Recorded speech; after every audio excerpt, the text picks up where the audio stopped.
Teman-teman, balik lagi sama aku Ririn Anggara. Di kasus kali ini aku lagi mau membahas tentang seorang istri yang memotong titik suaminya sendiri karena tak mau diceraikan, bahkan kesal karena sang suami kerap berselingkuh. Gak usah menunggu waktu lama lagi, ini dia cerita selengkapnya.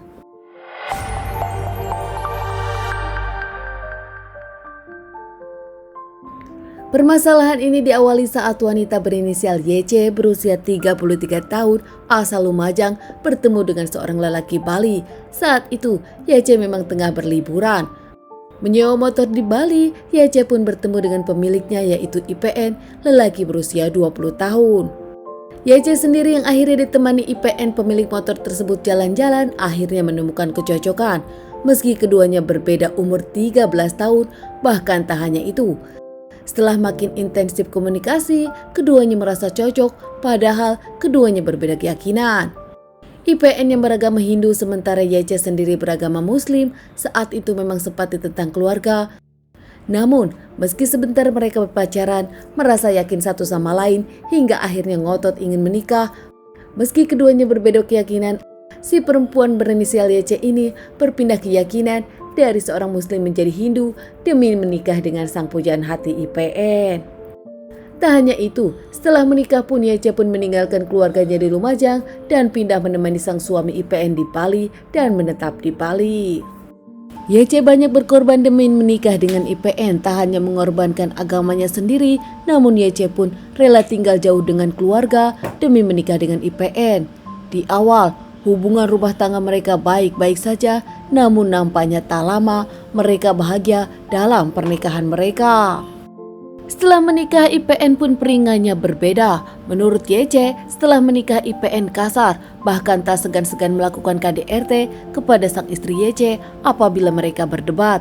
Tak hanya itu, perdebatannya ringan, namun tetap IPN kasar kepada sang istri YC. YC yang menjelaskan kelakuan sang suami yang berbeda usia 13 tahun lebih muda dari dirinya kasar. Tak hanya itu, beberapa kali YC pun melihat IPN berselingkuh.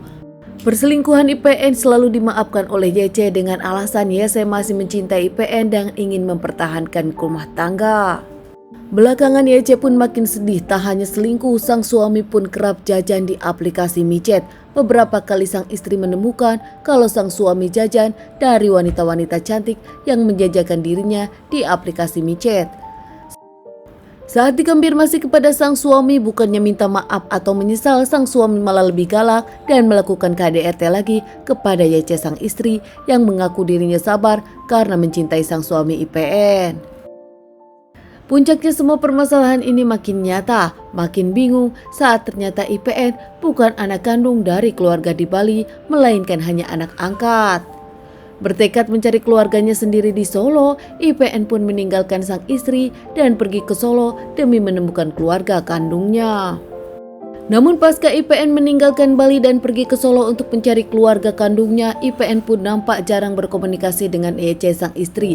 Bahkan kerap YC mencari sang suami dengan menelpon, namun tak diangkat, SMS pun jarang dibalas. YC sendiri saat itu kebingungan namun tak bisa berbuat apa-apa kecuali menunggu sang suami pulang kembali ke Bali.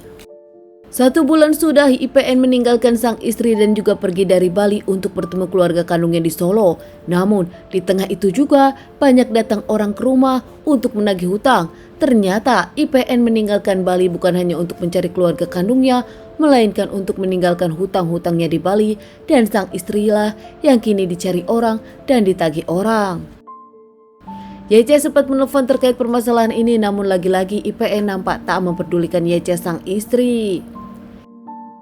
Di tengah permasalahan ini, YC pun makin kesal karena ketahuan sang suami ternyata kini berselingkuh lagi. Bahkan perselingkuhan sang suami yang ketahuan ini bukan dengan orang lain, melainkan dengan sahabat YC sendiri. YC pun kesal karena dirinya tahu wanita yang kini jadi selingkuhan sang suami adalah temannya sendiri. Akhirnya YC pun tanpa pikir panjang ingin menyusul sang suami ke Solo demi menuntaskan permasalahan hutang dan permasalahan sang suami yang berselingkuh dengan sahabatnya sendiri. 1 bulan sudah YC tak bertemu dengan sang suami yang pergi ke Solo untuk menemui keluarga kandungnya. YC pun akhirnya menyusul, namun ternyata susulan YC ini nampak tak menyenangkan untuk IPN. IPN di sana tetap cuek kepada sang istri.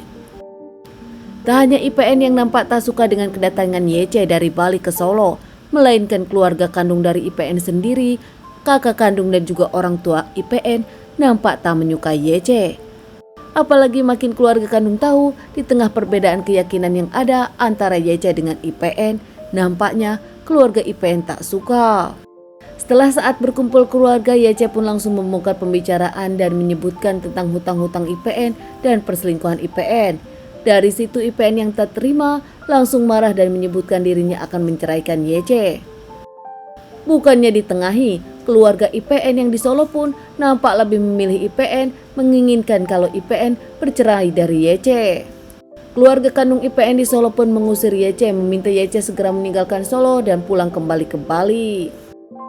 Dengan sedih akhirnya YC pun kembali ke stasiun Solo untuk berniat kembali ke Bali. Di perjalanan, YC pun diantarkan sang suami IPN.